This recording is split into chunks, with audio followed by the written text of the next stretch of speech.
নমস্কার, আমি সুপর্ণা রান্নাঘরে আরেকটা রেসিপি নিয়ে চলে এলাম। তো আজকে আমি আপনাদেরকে বানিয়ে দেখাবো চিজ লিংকস। দোকানে যেটা কিনতে পাওয়া যায় আমরা কিনি, সেটা খুব সহজ পদ্ধতিতে বাড়িতে আমি আপনাদেরকে একদম সেম টেস্টের কিভাবে বানাবেন সব কিছু পদ্ধতি আপনাদেরকে দেখাবো। ভিডিওটা প্লিজ স্কিপ করবেন না। যদি এরকম সুন্দর চিজ লিংকস বাড়িতেই বানিয়ে খেতে চান তো পুরো ভিডিওটা দেখবেন। আর আমার চ্যানেলটা যদি আপনাদের পছন্দ হয় তো অবশ্যই এটাকে সাবস্ক্রাইব করবেন। আমার রান্নাগুলো যদি পছন্দ হয় লাইক করবেন, কমেন্ট করবেন। আর এই যে এরকম সুন্দর চিজ লিংকস আপনারাও বাড়িতে বানাতে পারবেন। তো চলুন এবার আমি আপনাদেরকে ভিডিওটা পুরো রেসিপিটা দেখাচ্ছি। আমি 2 কাপ ময়দা নিচ্ছি। আপনারা এখানে 1 কাপ ময়দা বা 1 কাপ আটাও নিতে পারেন। আমি এই কাপের মাপে এখানে 2 কাপ ময়দা দিয়ে দিলাম। আর এর মধ্যে আমি দুভাগ করে এরকম ঠান্ডা একদম মাখুম নিয়ে নেব, ফ্রিজে রেখে দেবো মাখুমটা ব্যবহার করার আগে। 1/2 চামচ মতো নুন দিয়ে দিচ্ছি, চিমটি মতো আমি বেকিং সোডা দিয়ে দিলাম এর মধ্যে। আমি 3টে চিজ কিউব নিয়ে নিয়েছি, এটা প্রসেস চিজ। এটা এখন এরমভাবে দিয়ে দেবো। খুবই ভালো হবে চিজ লিংকটা। এইভাবে আপনারা একবার বাড়িতে বানাবেন, দেখবেন দোকানের থেকেও ভালো হয়েছে। আর দোকানে তো অনেক দাম নেয়। আমরা এই 2 কাপ ময়দাতে কতটা হয়ে যাবে যে অন্তত আমরা অনেক দিন ধরে খেতে পারবো। আর এটাকে আপনারা 1 থেকে 1.5 মাস রেখে দিতে পারেন বাইরে। চিজটাকে আমি গ্রেট করে নিয়েছি। এবার এই মাখুম চিজ এটাকে এখন ভালোভাবে আগে মেখে নেব। মিক্স করে নিচ্ছি ভালোভাবে মাখাতে হবে আগে এগুলোকে আমাদের। আর এটা ডোটা বেশি শক্তও হবে না, পাতলাও হবে না। আমরা একদম রুম টেম্পারেচারে দুধ নিয়ে নেব। নিয়ে এটাকে আস্তে আস্তে অল্প অল্প দুধ দেব, দিয়ে এটাকে ভালোভাবে মেখে নেব। ভালোভাবে মিক্স করে নিয়েছি। আমি ওই কাপের মাপেই 1 কাপ দুধ নিয়েছি। এবার অল্প অল্প করে দেব, দিয়ে ডোটাকে ভালো করে মেখে নেব। বেশি বেশি করে দুধ দেব না, অল্প অল্প দেব। ডোটা একদম পারফেক্টভাবে আমি এখন মেখে নিয়েছি, শক্তও হয়নি নরমও হয়নি। এখন এটাকে আমি 10 মিনিট রেস্ট করার জন্য রেখে দেবো। হয়ে গেছে। এবার আমাদের চিজ লিংকের জন্য ময়দাটা একদম সেট হয়ে গেছে। এবার এটা থেকে এখন লেচি করে নেব আমরা। এইভাবে একটু বড় বড়ই লেচি করব। এইভাবে লেচিগুলো এখন আমি করে নিচ্ছি। লেচিগুলো করে নিয়েছি। এবার এগুলোকে আমরা এখন বেলে নেব। অল্প একটু তেল লাগিয়ে নিলাম, নিয়ে একটা বড় জায়গায় এটাকে এখন বেলতে হবে। ছোট চাকিতে করা গেলে অসুবিধা হবে, তার জন্য আমি একটা বড় জায়গা নিয়ে নিয়েছি। নিয়ে এটাকে যতটা পারবো টেনে টেনে এখন বড় করব। যেভাবে আমরা বাড়িতে নিমকি বানাই ওইভাবেই প্রসেসটা। যতটা পারবো এটাকে এখন একটু পাতলা করে নেবো আগে। একদম এইরকম পাতলাভাবে করে নিয়েছি। এবার এটাকে আগে একটু সমান করে নেবো। আমি একটা চিজ কাটার নিয়ে নিয়েছি, পিৎজা কাটার। এটা দিয়ে করছি, আপনারা চাইলে ছুরি দিয়ে করতে পারেন। আগে এটাকে কেটে আমি একটু সমান করে নেব।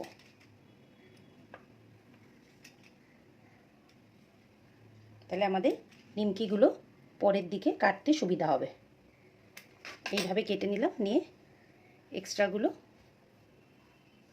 এই সাইড দিয়ে বার করে নিলাম। নিয়ে এবার আপনারা চাইলে এটাকে ছোটো করতে পারেন, আবার বড়ও করতে পারেন। যেহেতু চিজলিংগুলোকে দেখবেন একটু ছোট ছোট সাইজের হয়, তাই আমি এগুলোকে ছোট ছোট করে কাটছি। আপনারা আপনাদের ইচ্ছা মতো করতে পারেন। আর এই পিৎজা কাটার দিয়ে কাটতে বেশি সুবিধা হয় আর খুবই ইজি হয়। তো পারলে আপনারা এইরকম একটা পিৎজা কাটার দিয়ে কেটে নেবেন।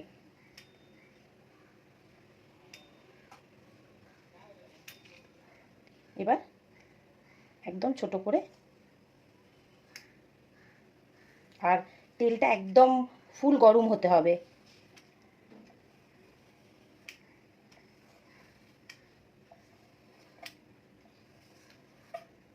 এইভাবে একদম কম পয়সায় প্রচুরটা তৈরি হয়ে যাবে আমাদের। এবার একটা ছুরি নিয়ে আমরা আস্তে আস্তে করে এগুলোকে উঠিয়ে নেব। উঠিয়ে নিয়ে একটা জায়গায় তুলে নেব। তেলটা গরম হয়ে গেছে। এবার আমি নিমকিগুলো আস্তেই করে এখানটা দিয়ে দিলাম। তেলটা একদম মিডিয়াম ফ্লেমেই রাখতে হবে। এবার এটাকে বেশি বাড়ালে চলবে না, তাহলে খুব তাড়াতাড়ি এটা লাল হয়ে যাবে। এবার এটাকে সুন্দরভাবে আমরা লাল করে নেব। এবার আমি একটুখানি গ্যাসের ফ্লেমটাকে বাড়িয়ে দিলাম। অবশ্যই আপনারা বাড়িতে এটা ট্রাই করবেন, কেমন লাগলো আমাকে বলবেন সেটা। চিজলিংটা যেমন বাইরে পাওয়া যায় তেমনই কি টেস্ট হলো না ডিফারেন্ট টেস্ট হলো, সেটা অবশ্যই আমাকে জানাবেন। আর আমার চ্যানেলটা যদি আপনাদের পছন্দ হয় তো অবশ্যই আমার চ্যানেলটাকে সাবস্ক্রাইব করবেন, কমেন্ট করবেন। আমার ভালো লাগবে, আরও নতুন নতুন রেসিপি আমি আপনাদেরকে করে দেখাবো, যাতে সহজ পদ্ধতিতে আপনারা বাড়িতেই কম পয়সায় ভালো জিনিস বানাতে পারেন। এবার দেখুন আমাদের চিজলিংগুলো হালকা হালকা কালার আসছে। গ্যাসের ফ্লেমটা আমি এখন বাড়িয়েই রেখেছি।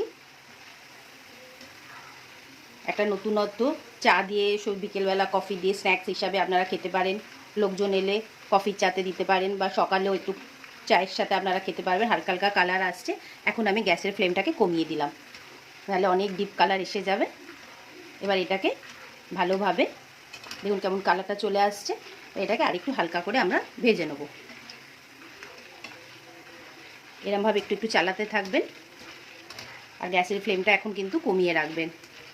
অলমোস্ট হয়ে গেছে। এবার আমি এগুলোকে তুলে নেব। গ্যাসের ফ্লেমটা আমি এখন বন্ধ করে দিলাম। দেখুন কেমন ভালো লাগছে দেখতে, কালারটা এসেছে। এই যে এইভাবে একটু দেখুন কেমন ঝনঝন করে আওয়াজ হচ্ছে। আওয়াজটা পাচ্ছেন কিনা বুঝতে পারছি, একদম ক্রাঞ্চি হয়েছে। এবার আমি সবকটা তুলে নিচ্ছি। এটা হালকা গরম আছে। এখন আমি আস্তে করে নিমকিগুলো দিয়ে দিচ্ছি, চিজলিংগুলো, নিমকি বলে ফেলেছি।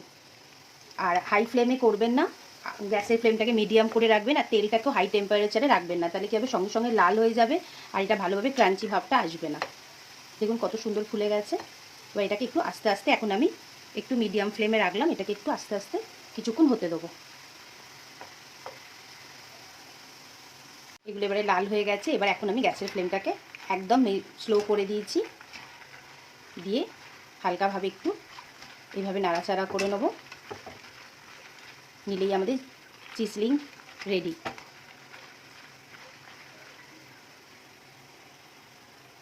চিজলিংটা রেডি হয়ে গেল। দেখুন কেমন মচমচে হয়েছে, খাস্তা হয়েছে। অবশ্যই আপনারা এটা বাড়িতে ট্রাই করবেন। চিজলিংটা তৈরি হয়ে গেছে। খেতে তো খুবই সুন্দর হয়েছে, চিজের গন্ধ একদম ঘরে ভরে গেছে। আপনারা অবশ্যই এটা বাড়িতে বানাবেন। আর কেমন লাগলো রেসিপিটা আমাকে জানাবেন। আর আমার চ্যানেলটা যদি পছন্দ হয় প্লিজ লাইক, সাবস্ক্রাইব, কমেন্ট করবেন আর ভিডিওটা পুরোটা দেখবেন।